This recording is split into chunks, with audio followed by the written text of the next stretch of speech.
our love of ancient history and our wish to tell a good story that really drove us to develop the Hegemony series. Amongst all the writings of Herodotus and Demosthenes, there was a wealth of famous stories to choose from. In the original Hegemony, we really focused on telling the story of the little-known prequel to Alexander the Great's career by telling the story of Philip II. It outlines the development of the revolutionary Macedonian phalanx and the rise to dominance of a small tribal kingdom. In Hegemony Gold, we went back to the conflicts that redefined ancient warfare with the story of Athens and Sparta and their heroes, Pericles and Lysander, during the epic Peloponnesian War. But a great strategy game is more than just a good story.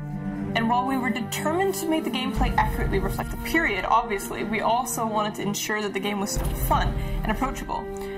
A big part of this is the map that we built up from NASA satellite data that seamlessly covers the entire game world with no load screens or interruptions.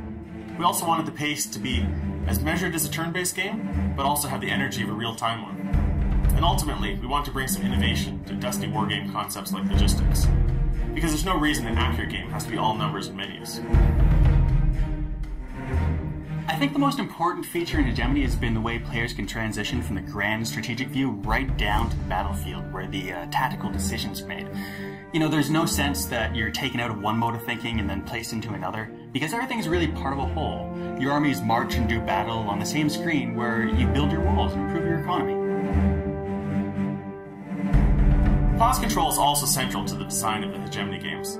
The game is designed to move in real time, but you also have the chance to stop for a bit and gather your bearings. So don't worry if you can't master build orders or do 5 things at once, because policy control means you don't have to. Well, Rome is one of the most popular topics for ancient strategy games, but we love the challenge of bringing something new to the genre. The beauty of retelling the Gallic Wars is that it is well documented but not often dramatized. This is where Caesar became Caesar, where he went as a successful politician and came back a celebrated general and legitimate threat to the established order in the Roman Senate. You also have 2 very different types of armies and military systems to model. A lot had changed since the hoplite armies of ancient Greece. Rome had a legitimate killing machine in her legions, but also had to rely on locals to maintain control over the Gauls. In Hegemony Rome, the rise of Caesar, we're significantly increasing the visual detail to create a more immersive and exciting world that will really draw the players in. Sieges will be much more dramatic as individual units stand atop their city walls to defend themselves against your siege towers, and in the field, players can now see peasants working their crops as the legions march past. The game map in Rome stretches from northern Italy all the way to the British Isles. It recreates features from tiny streams to the tallest mountains in Europe. All this extra detail gives you a lot more maneuvering room on the battlefield and really lets you test your tactics. Yeah, one of the reasons we chose Rome was that we really wanted to add more construction options to the series, and no one in the ancient world did this better than the Romans. Roman armies were always building forts and camps to keep control over a region that you can't really understand how the legions of this period fought without appreciating the importance of fortification. To the amazement of Gauls and Germans, Caesar's engineers repeatedly did the impossible by bridging the uncrossable Rhine and bringing legions into the heart of their homeland.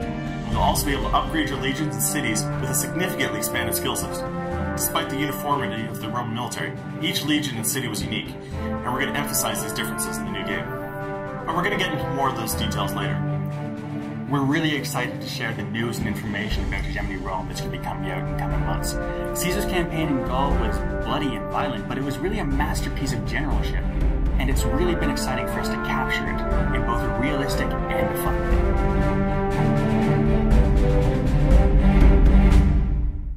Mic check. Boop, boop, boop, boop. Dramatized.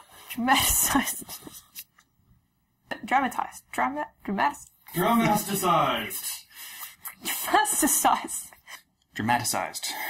It's not often dramatized. Shut up. Dramatized.